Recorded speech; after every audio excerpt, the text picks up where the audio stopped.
Today is the second module in our application of the head and the heart of leadership to common situations you are likely to encounter in your own organization. Today we're going to talk about performance management, and in particular we're going to focus our attention on things like feedback and coaching. I want to start by mentioning that performance management is a very high leverage opportunity. For most managers, it is your best opportunity to influence the behavior of the employees around you. Let's think about what performance management information is actually used for. First of all, we use performance management information, that is, information about how well people are performing, to make personnel decisions. So for example, we use this information to decide who's going to get pay raises, who gets promoted, who might need additional development or training, and even who we're going to fire. We can also use this information to provide employee feedback, that is, to meet with employees and discuss with them how to direct their behavior more appropriately to increase their performance. Those are both interpersonal uses of performance management information. We also use performance management information for organizational purposes. So for example, we can use performance management information to diagnose organizational problems. For example, if an individual is not doing something well, that might suggest that we need to give them feedback and change their behavior. But if everyone in that job function is not doing well, that suggests that there's an organizational problem, that we might need additional training, or that we might need to adjust our selection process to put different people in that particular job. So performance management information not only allows us to identify problems at the individual level, it allows us to identify problems at the organizational level. And it allows us to validate our human resource processes, like selection and training. Are we giving people the right skills in order for them to be able to do their jobs? Are we giving them the training they need? Are we selecting the right people into our organization, people who have the requisite background, so that they will believe they can translate their effort into the rewards that they're interested in getting from the organization? A lot of this is about what we might think of as evidence-based management, the idea of using information about how people are behaving as a way of trying to influence and change and adjust their behavior. The idea of performance management really encompasses two different elements.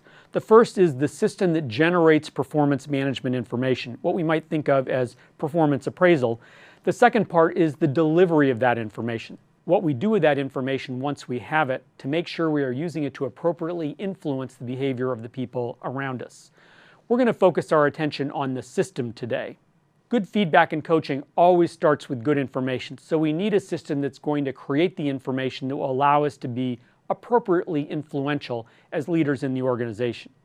In my mind, this really boils down to four things, what I call the what, the who, the when, and the how of performance management information.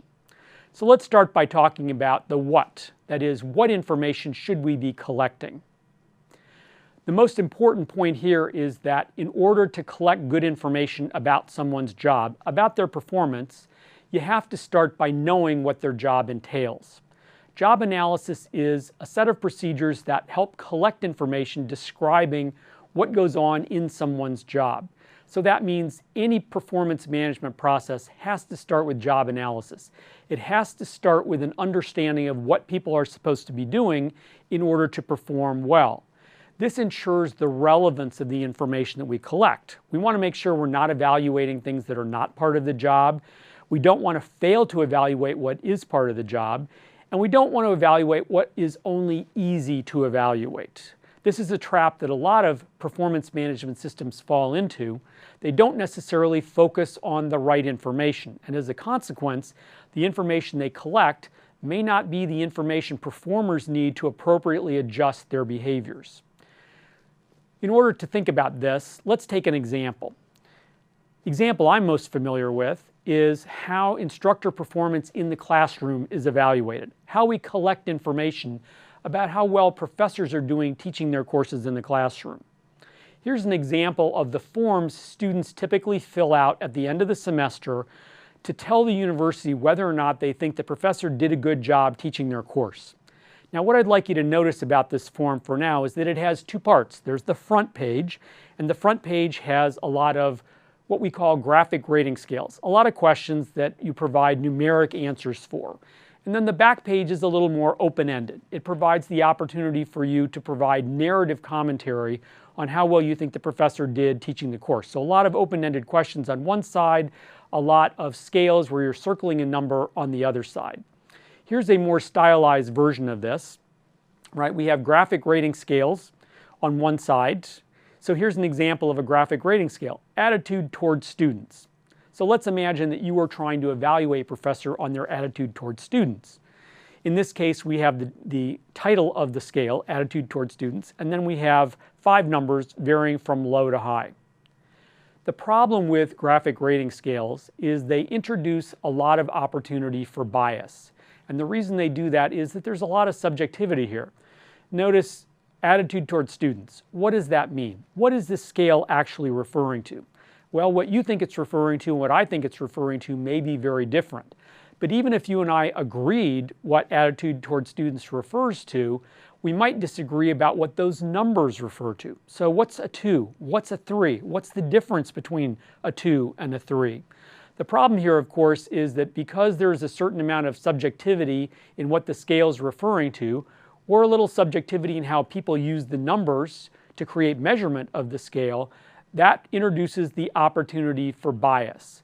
And that means 2 individuals could both look at the same behavior and actually come up with very different evaluations of that behavior.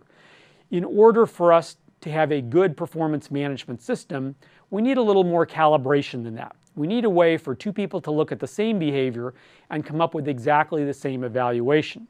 The way we do that is through behavioral anchoring. So here's that same scale, attitude towards students, except this time it's behaviorally anchored. That means we have provided behavioral exemplars, actual examples of behavior, to anchor the meaning of both the scale and the levels of the scale. So in this case, the level 1 is attached to the idea professor ridicules students who don't agree with him or her. Level 3 is attached to the idea professor tries to learn student names but mixes them up. And level 5, professor welcomes student corrections of his or her errors.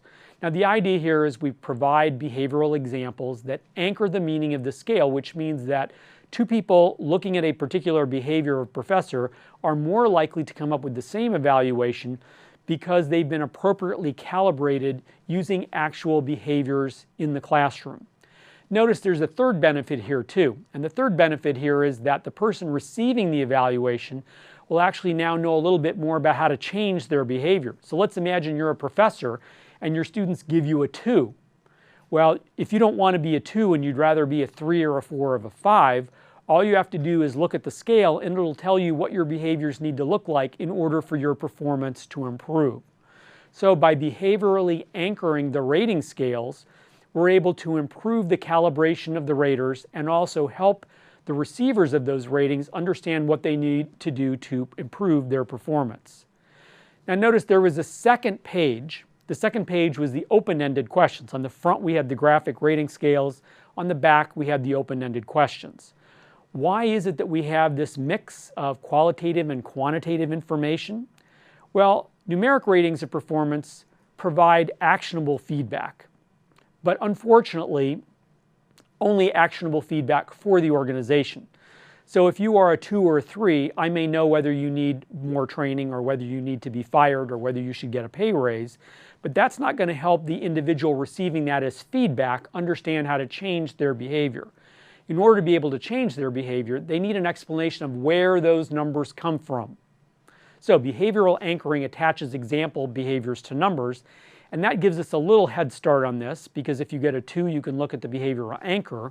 But it's even better to include narrative records of actual performance examples that reflect the behavioral scale examples.